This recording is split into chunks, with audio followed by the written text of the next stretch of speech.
Pada materi kali ini, kita akan membahas tentang analisa gravimetri, di mana materi ini membahas tentang metode analisis kuantitatif yang didasarkan pada penimbangan untuk menentukan jumlah dari suatu zat.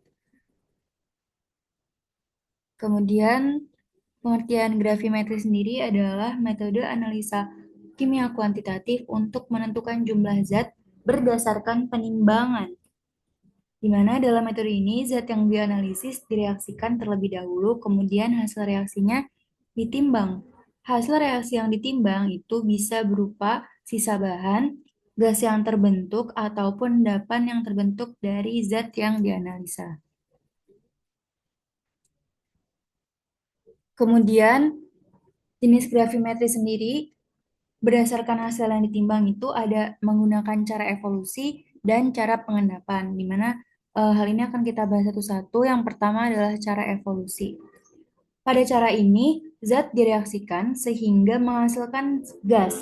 Kemudian gas yang terbentuk diukur jumlahnya. Cara menghasilkan gas biasanya dengan pemanasan ataupun dengan mereaksikan reaksi tertentu. Lalu yang dicari dalam metode ini adalah jumlah gas yang terbentuk.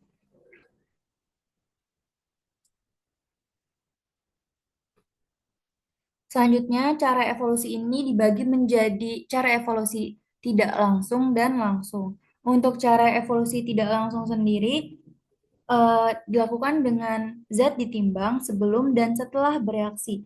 Kemudian selisih berat tersebut dianggap sebagai berat gas yang terbentuk. Contohnya, pada karbonat yang dipanaskan akan menghasilkan gas CO2. Berat gas dihitung dari berat sebelum pemanasan dikurangi dengan berat setelah pemanasan. Lalu untuk cara langsung, di mana gas yang terbentuk diserap oleh bahan penyerap khusus. Kemudian bahan penyerap tersebut ditimbang sebelum dan sesudah menyerap gas. Nah, selisih beratnya ini itu merupakan berat gas. Contohnya adalah karbonat yang direaksikan dengan HCl atau asam klorida menghasilkan CO2. Gas CO2 ini kemudian diserap oleh bahan penyerap khusus lalu ditimbang. Sehingga kita bisa tahu berapa berat gas CO2 tersebut.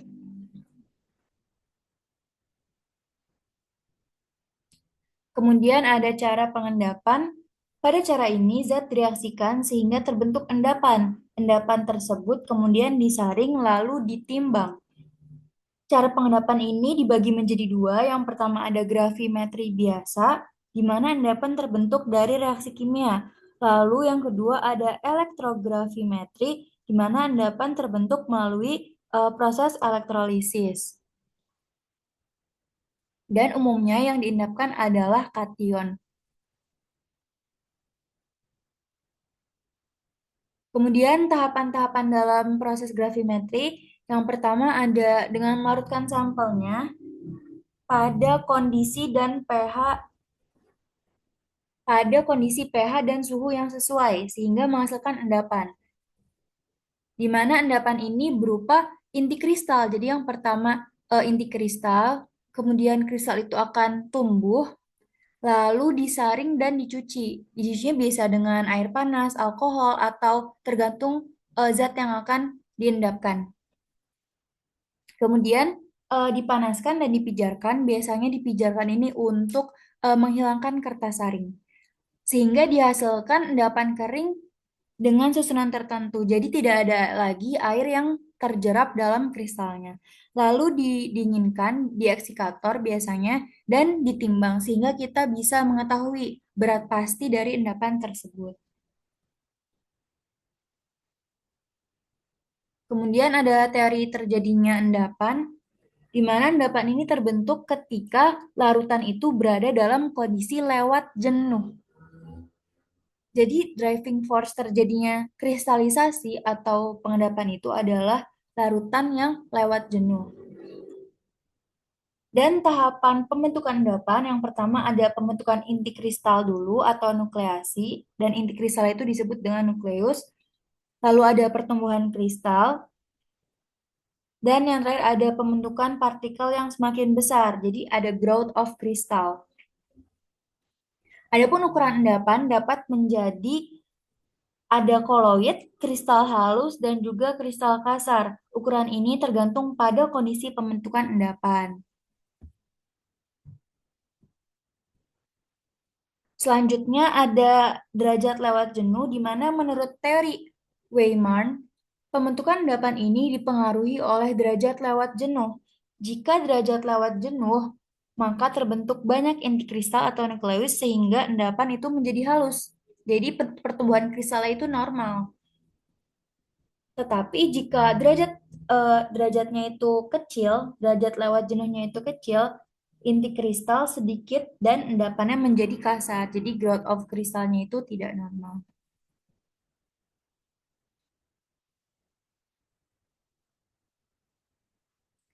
Kemudian cara untuk mendapatkan endapan yang baik, yang pertama reaksinya itu harus encer dan reaksinya itu ditambahkan sedikit demi sedikit. Lalu yang terakhir ada pemanasan dilakukan di bawah titik didih. Hal ini bertujuan agar endapan terbentuk dengan baik dan tidak mudah larut kembali. Jadi setiap zat kimia itu memiliki tingkat kelarutan di mana pada suhu tertentu. Nah, suhu ini nanti disesuaikan dengan tingkat kelarutannya.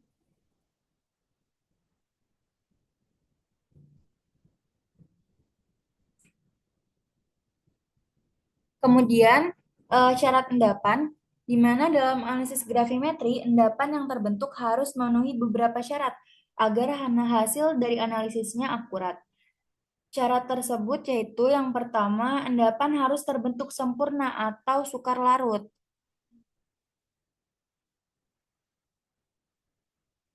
Lalu endapan harus murni dan zat yang ditimbang harus memiliki susunan yang pasti dan tetap. Mungkin angka kelarutan ini dapat dilihat di tabel di buku Paris ataupun eh, Brown.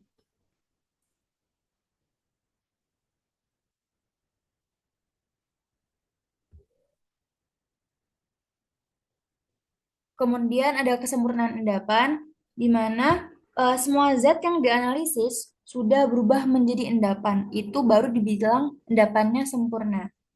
Jika belum sempurna, maka hasil analisis akan lebih kecil dari nilai sebenarnya atau disebut juga kesalahan negatif. Oleh karena itu, kelarutan endapan harus sekecil mungkin agar pengendapan berlangsung sempurna.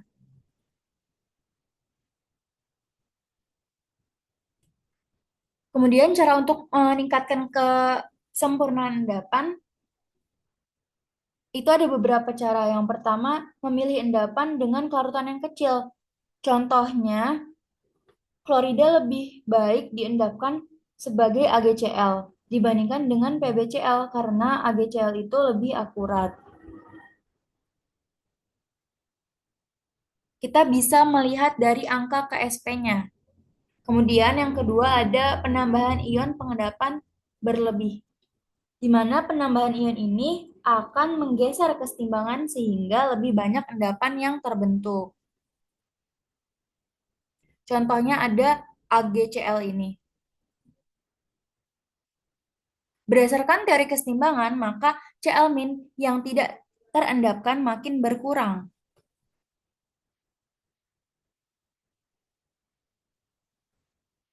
Sehingga eh, pada proses pengendapan AgCl ini, Ag-nya itu harus dibuat berlebih untuk mengendapkan semua Cl-nya.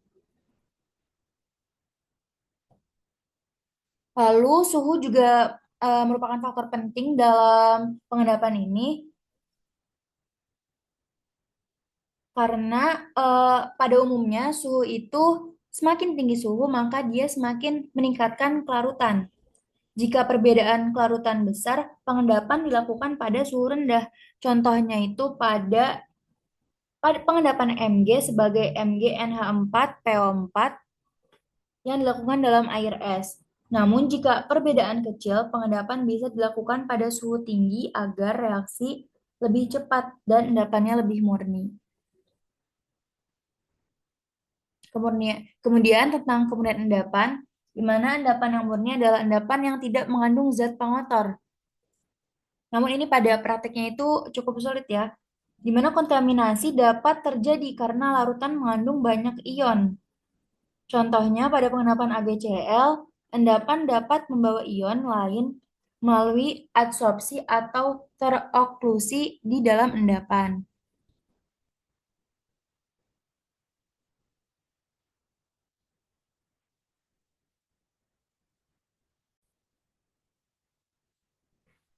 Selanjutnya adalah tentang kemurnian endapan,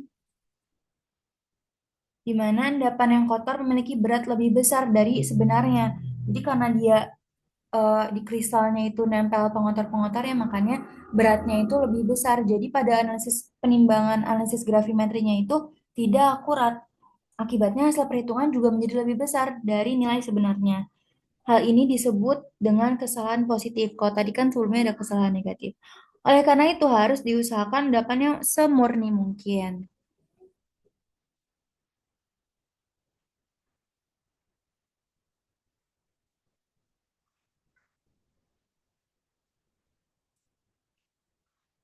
Kemudian, endapan yang ditimbang harus memiliki komposisi yang tetap. Contohnya, di mana FeOH3 memiliki air kristal yang jumlahnya tidak pasti. Karena itu, FeOH3 dipanaskan hingga berubah menjadi Fe2O3 dulu. Karena jadi FeOH3 ini hidratnya itu tidak pasti. Makanya harus dipanaskan agar dia berubah menjadi Fe2O3 yang memiliki komposisi tetap sehingga dapat digunakan untuk perhitungan. Jadi senyawa yang masih mengandung hidratnya atau molekul air pada saat penimbangan itu molekul air ini akan memengaruhi berat. Jadi tidak bisa digunakan akurat dalam analisis gravimetri.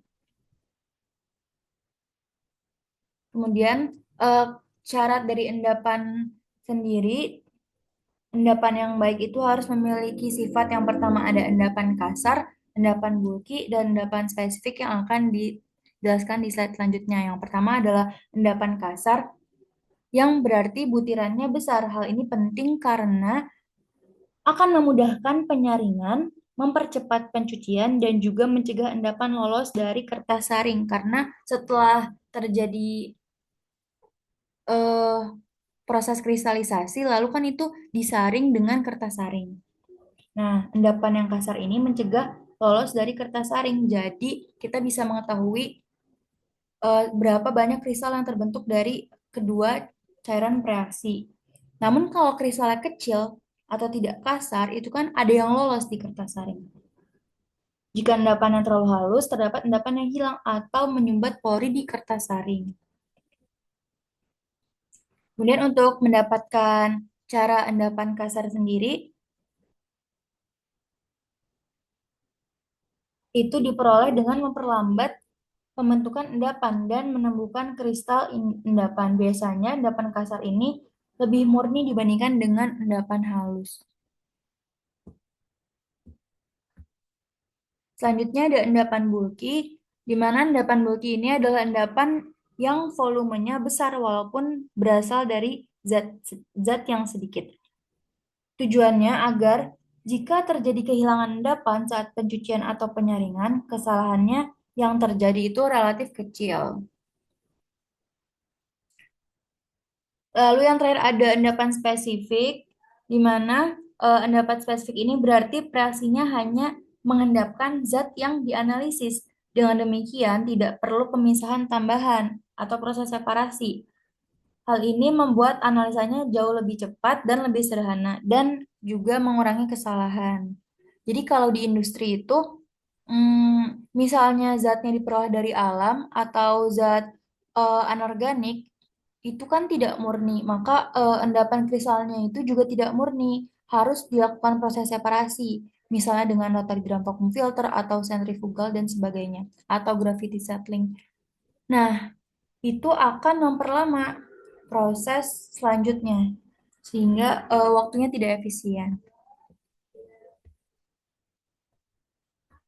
Kemudian tahap selanjutnya adalah pencucian endapan, di mana setelah terjadi penyaringan itu biasanya pencucian. Nah, pencucian ini bertujuan untuk menghilangkan kotoran. Jadi kan tadi untuk penimbangan agar hasilnya akurat harus terbebas dari kotoran-kotorannya. Nah, sementara dalam proses kristalisasi itu memungkinkan senyawa lain terikut dalam prosesnya sehingga harus dicuci. Pencucian ini lebih efektif jika dilakukan beberapa kali dengan volume yang kecil agar kotoran-kotoran yang masih nempel itu bisa terbuang dengan maksimal. Contohnya adalah jika 100 ml, larutan lebih baik digunakan 5 kali masing-masing sebesar 20 mili. Jadi dibagi 25 mili.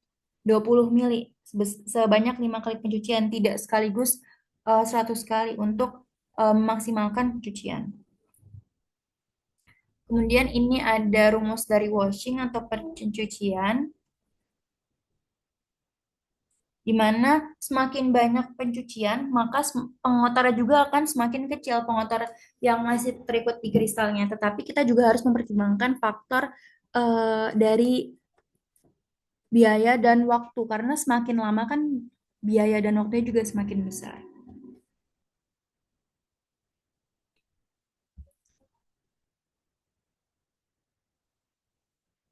Kemudian ini adalah contoh dari pencucian. Suatu campuran sebanyak 2 gram berisi 0,1 gram kotoran dan 0, mililiter cairan dicuci dengan 20 mililiter pencuci. A dipakai 2 kali 10 mililiter dan B dipakai 4 kali 10 4 kali 5 mililiter. Ini adalah caranya. Di mana dari hasil perhitungan terlihat bahwa pencucian lebih banyak dengan volume kecil menghasilkan sisa kotoran yang lebih sedikit. Jadi jika pencucian berulang dengan volume kecil itu lebih efektif.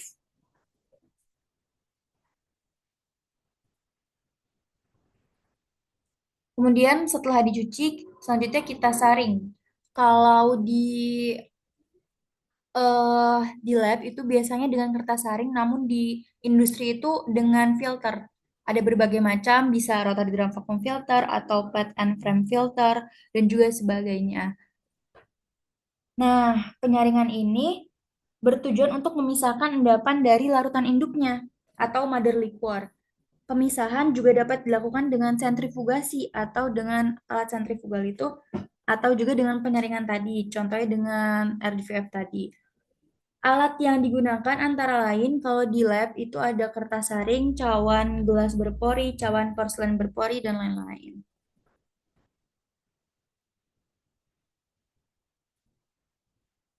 Kemudian kalau di lab itu kan pakai kertas saring. Nah, tapi kertas saring ini memiliki kelemahan diantaranya tidak inert sehingga dapat rusak oleh asam atau basa.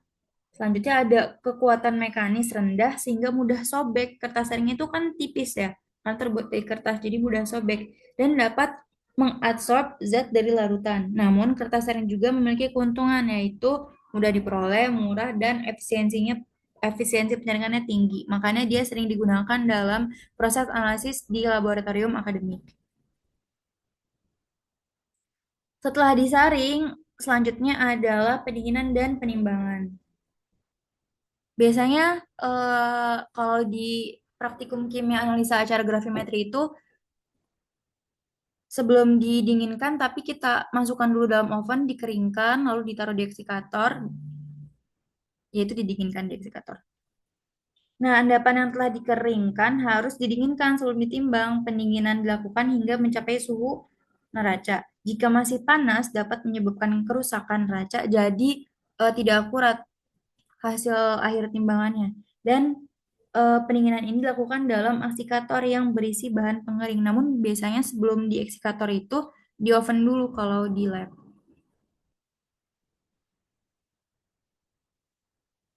Selanjutnya ada eh, pendinginan dan penimbangan ini. Selama menunggu penimbangan, cawan harus tetap berada dalam eksikator.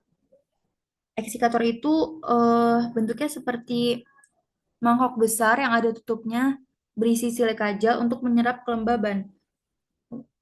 Hal ini karena endapan yang kering mudah menyerap uap air dari udara. Pemanasan dan penimbangan dilakukan berulang sampai diperoleh berat konstan. Berat dianggap konstan jika selisih penimbangan kurang dari 0,2 sampai 0,3 gram. Jadi penimbangannya itu harus dilakukan berulang. Sama kayak apa? Titrasi harus dilakukan 3 kali atau lebih untuk memperoleh hasil yang akurat. Kemudian untuk perhitungan gravimetri sendiri, dalam analisa gravimetri ini zat diendapkan kemudian ditimbang. Dari zat endapan tersebut dapat dihitung jumlah zat yang dicari menggunakan faktor gravimetri. Rumusnya yaitu berat endapan dikali dengan faktor gravimetri dibagi dengan berat cuplikan untuk mendapatkan persentase kadar dari berat yang dicari. Kemudian ini ada perhitungan gravimetri.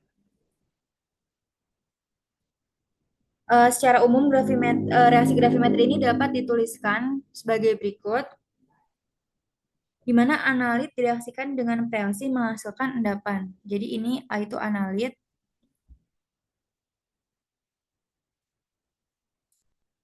yang direaksikan dengan reaksi tertentu menghasilkan endapan. Jadi kegabungan dari analit dan reaksi. Misalnya MgCl2 dan H2SO4 menghasilkan MgSO4.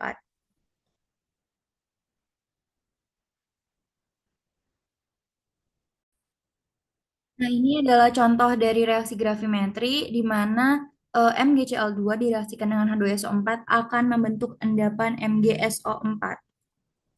Kemudian jumlah zat yang dicari dihitung dari berat endapan menggunakan faktor gravimetri tadi. Persentase zat dalam sampel dihitung dengan persen zat sama dengan berat berat dibagi dengan berat sampel lalu dikalikan 100%. Seperti menghitung pada umumnya saja.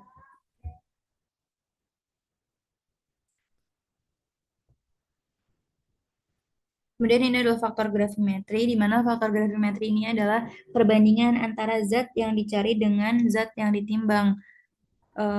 Bisa dilihat di sini Ag untuk menentukan Cl, AgCl untuk menentukan Cl, BSO4 untuk menentukan sulfur, Fe2SO3 untuk menentukan Fe, dan sebagainya. Kemudian faktor gravimetri ini digunakan untuk mengubah berat endapan menjadi berat zat yang dicari. Contohnya dalam penentuan NaCl, di mana NaCl ini direaksikan dengan AgNO3 membentuk endapan ini AgCl dan produk sampingnya yaitu NaNO3. Nah, berat NaCl ini dihitung dari berat AgCl menggunakan faktor gravimetri. Lanjut ke contoh soal saja. Diketahui sampel seberat 0,6025 gram dari suatu garam klorida dilarutkan dalam air dan kloridanya diendapkan dengan menambah AgNO3 berlebih. Nah, garam klorida dilarutkan dalam air. Terus diendapkan menggunakan AgNO3 berlebih. Endapan AgCl, jadi bentuk endapan AgCl seperti tadi. Disaring, dicuci, dan dikeringkan. Terus diperoleh berat endapannya itu 0,7134 gram. Terus yang ditanyakan adalah persentase Cl dalam sampel. Caranya adalah, tadi kan kita tulis dulu reaksinya ya. Reaksinya antara garam klorida dan AgNO3 membentuk endapan AgCl. Ini reaksinya. Nah, mol Cl ini sama dengan mol AgCl. Jadi harus stoikiometri. Dari perhitungan diperoleh persen Cl dalam sampel sebesar 29,33% dengan cara yang di atas tadi. Ini mudah saja ya. Lanjutnya contoh yang kedua.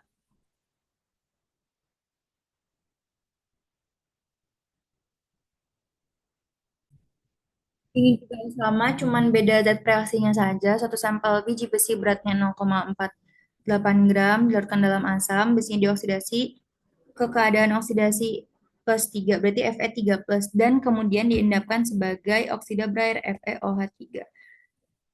Jadi tadi sampel biji besi dilarutkan dalam asam, menghasilkan FeOH3.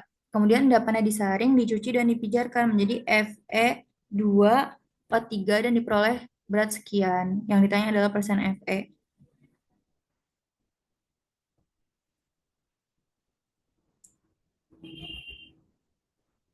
Nah, tadi ditulis dulu reaksinya. Kan biji besi, eh dia bilangnya biji besi seberat sekian dilarutkan dalam asam, besinya dioksidasi dalam keadaan berarti Fe3 plus. Ini Fe3 plus.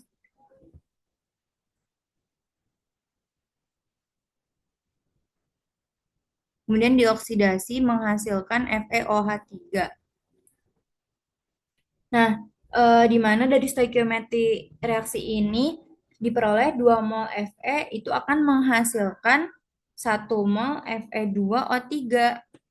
Jadi, banyaknya mol Fe itu sama dengan 2 dikali mol Fe2O3. Ini juga sama aja kayak tadi, cuman beda senyawanya saja.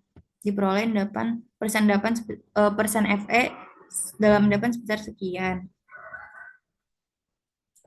Kemudian penerapan gravimetri sebagai besi, penerapan gravimetri besi.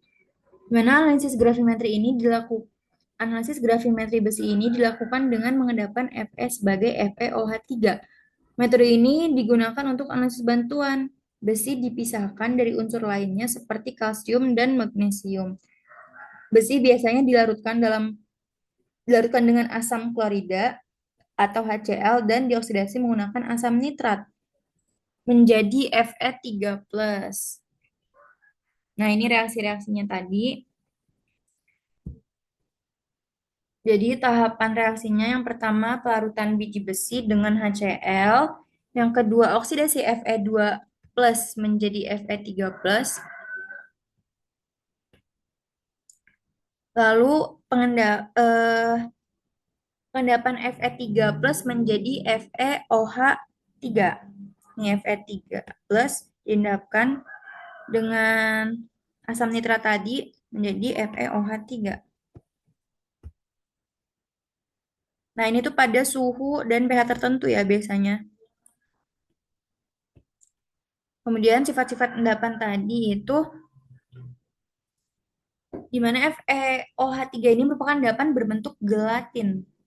Endapannya mirip gelatin dan sangat sukar larut. Bisa dilihat di sini KSP atau angka kelarutannya sangat rendah ya, berarti dia sukar larut. Koagulasi dilakukan dalam kondisi panas agar endapan menggumpal. Kemudian endapan dicuci dengan air yang mengandung sedikit amonium nitrat untuk mencegah peptisasi. Lalu penyaringan dilakukan dengan kertas saring, kemudian kertas dibakar dengan cara dipijarkan tadi. Lalu kesalahannya ini yang mungkin terjadi adalah endapan gelatin mudah menyerap ion asing. Jadi pada pengendapan besi ini kesalahan yang mungkin terjadi karena endapan gelatinnya itu kan tahu kan tekstur gelatin dia kayak slurry gitu karena dia mudah menyerap ion asing.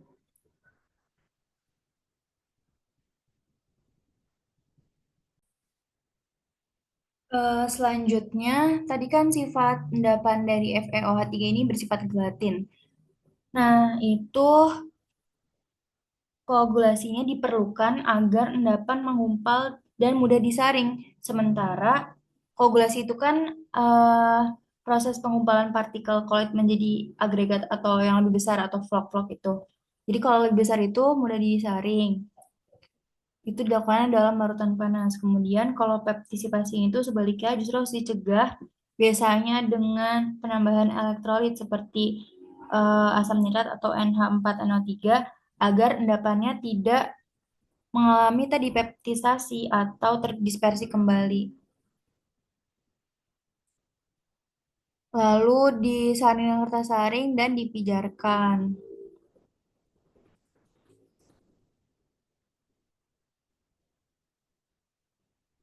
Selanjutnya, analisis batuan, di mana dalam analisis batuan, standar yang digunakan adalah batu kapur atau limestone. Batu kapurnya dipilih karena relatif sederhana dalam analisis, namun prosedur analisisnya juga dapat diterapkan pada berbagai jenis batuan. Jadi walaupun sederhana, tapi penerapannya itu luas. Analisis batuan dilakukan dengan metode gravimetri untuk memisahkan komponen-komponen dalam campuran yang kompleks karena kan kalau batuan di alam itu masih masih banyak mengandung senyawa, jadi campuran. Kemudian komponen utama batu kapur adalah kalsium karbonat atau CaCO3. Namun biasanya juga mengandung oksida seperti CaO, MgO, Fe2O3, dan lain sebagainya. Nah, batuan itu dengan kandungan CO2 yang tinggi disebut batuan karbonat. Batu kapur ini adalah batuan karbonat biasanya jika kandungan CO2-nya itu lebih dari 40%. Kemudian ini untuk eh, komposisi batuan kapur, di mana komposisi umum batu kapur terdiri dari kehilangan akibat pemijaran sekitar 40-43%, silika tidak murni itu sekitar 0-7%, oksida gabungan 0-6%, oksida kalsium sekitar 30-35%, dan oksida magnesium sebesar 14-21%. Selanjutnya ada analisa proksimat. Dalam analisa proksimat ini, batuan digunakan dengan metode, eh sorry, dalam analisa ini, batuan digunakan dalam metode analisa proksimat. Sampel dibagi menjadi 5 komponen. Yang pertama, kehilangan akibat pemijaran. Jadi, terutama CO2. Kan CO2 ini tuh umumnya gas ya, jadi dia volatil atau mudah menguap dari air dan zat-zat organik. Lalu silika tidak murni, yaitu yang mengandung Fe2O3, L2O3, dan lain sebagainya. Juga oksida gabungan, oksida kalsium dan oksida magnesium yang telah disebutkan tadi. Nah, langkah pertama analisis batuan adalah pemijaran pada suhu 900 sampai 1000 derajat Celcius. Jadi suhu itu sangat tinggi. Biasanya menggunakan furnace. CaCO3 terurai menjadi CaO dan CO2. Adapun MgCO3 terurai menjadi MgO dan CO2. Nah, pada proses pemijaran ini, uap, air, atau moisture kelembaban itu juga akan teruapkan. Selanjutnya, pemijaran lanjutan. Jika sampel mengandung zat organik, maka akan teroksidasi saat pemijaran. Sulfida juga teroksidasi dan sulfat terurai. Kehilangan berat dianggap sebagai CO2. Jadi CO2 kan menguap, makanya dia dianggap sebagai kehilangan berat. Pemijaran juga membantu analisa silika karena silika menjadi lebih mudah larut.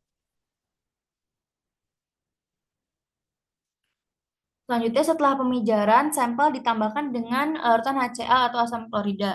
Sebagian besar silika tertinggal sebagai residu dan sebagian silika membentuk koloid SiO2 yang ikut dalam filtrat. Untuk mengambil kembali silika dilakukan proses dehidrasi.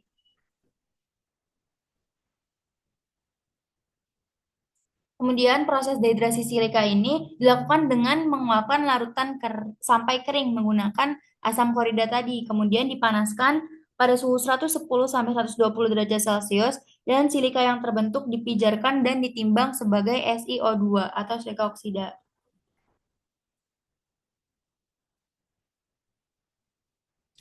Nah, filtrat dari analisis silika tadi mengandung Ca atau kalsium, Mg atau magnesium, dan juga Fe dan Al. Kemudian larutan dibuat basah menggunakan NH4OH dan Fe dan Al ini mengendap sebagai hidroksida, sedangkan Ca dan Mg-nya tetap dalam larutan karena dia memiliki kelarutan yang tinggi.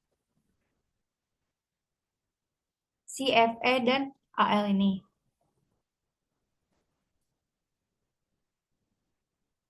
Kemudian endapan masih mengandung pengotor seperti titanium dan mangan.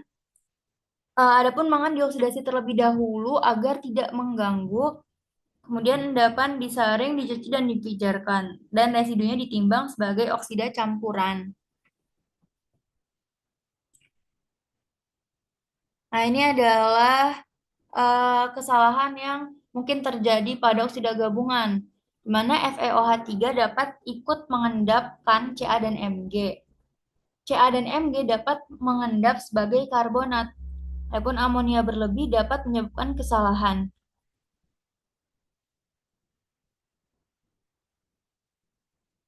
Dan kesalahan-kesalahan ini dapat dikurangi dengan melakukan represipitasi.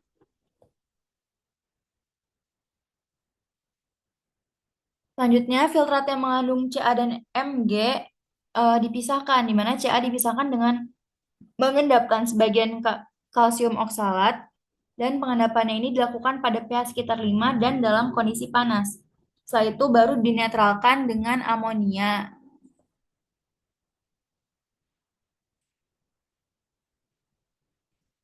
Lalu endapan Ca oksalat dapat mengandung pengotor seperti Mg.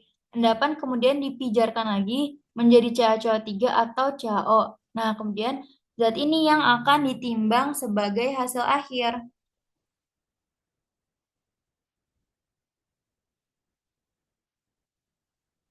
Kemudian filtrat dari pengendapan Ca itu mengandung Mg. Anion oksalat dan klorida dihilangkan dengan penguapan. Mg, adapun Mg diendapkan sebagai MgNH4PO4 NH2O, kemudian dipijarkan menjadi Mg2 P2O7 untuk ditimbang. Kemudian ini ada contoh soal di mana diketahui sebanyak 0,54 gram sampel batuan fosfat diendapkan sebagai MgNH4PO46H2O dan dipijarkan menjadi Mg2P2O7. Jika berat hasil pemijaran sebesar 0,24 gram, hitunglah yang ditanya adalah persentase P2O5 dalam sampel dan kemurnian dalam presentasi dinyatakan sebagai P.